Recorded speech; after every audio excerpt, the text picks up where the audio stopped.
Hello everybody, welcome to another edition of Weekly Insight. I'm Michael Hennessey, the pastor of Cornerstone Church here at Epping in Sydney, and the motto of our church is we want to help people get to where they need to go to in God.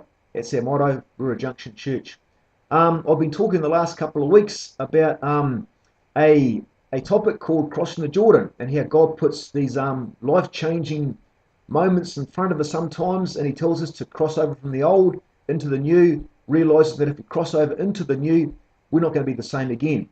He did it with Joshua, and he does it with a lot of people today as well, you and me included. Now, one of the aspects, one of the things that enables us to pluck up the courage to cross over from the old into the new is not just recognizing the past and where the past has brought us up to, but also recognizing the present.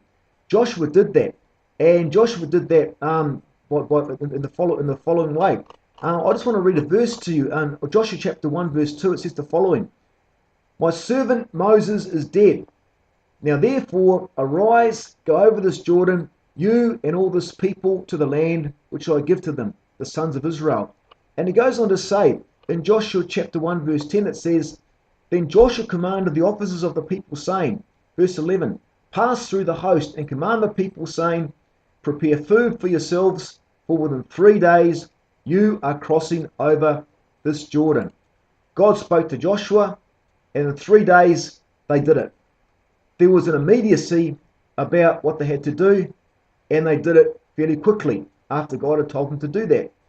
And as I thought about that particular fact, I came to a conclusion that there's one thing that really characterizes a crossing the Jordan moment if it's orchestrated by God.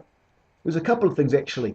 The first thing I think is when God orchestrates a crossing the Jordan moment in your life, it's characterized by immediacy. It's something that you have to do fairly quickly. The doors are open, the green light's on, all you've got to do is to walk into it. And another thing I think that characterizes a crossing the Jordan moment that's orchestrated by God is the sense that it's characterized also by a sense of peace. So you've got immediacy on one hand, and you've got peace on the other hand. Now, you know that there is also a devil. And just as God has a plan for our lives, the devil has a plan for our lives as well. Just as God orchestrates crossing the Jordan moments for us, the devil does as well. And often he gets us to make decisions, but they're not based on immediacy, but they're based on urgency.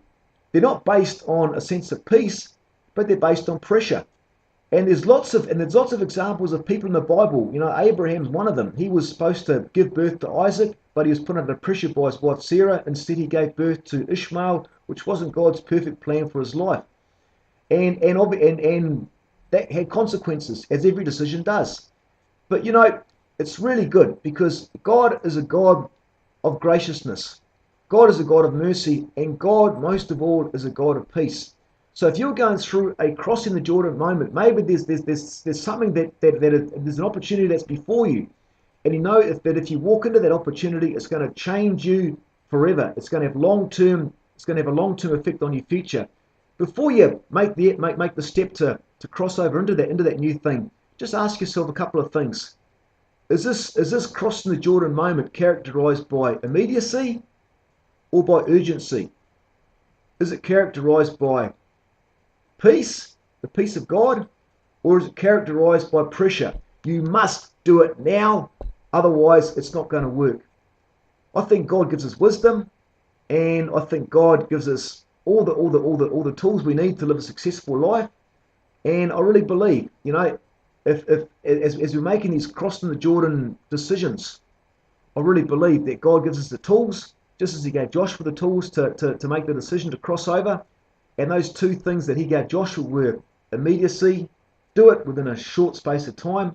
Don't have to do it exactly now. You're not under pressure, because you are ruled and reigned over by a sense of peace.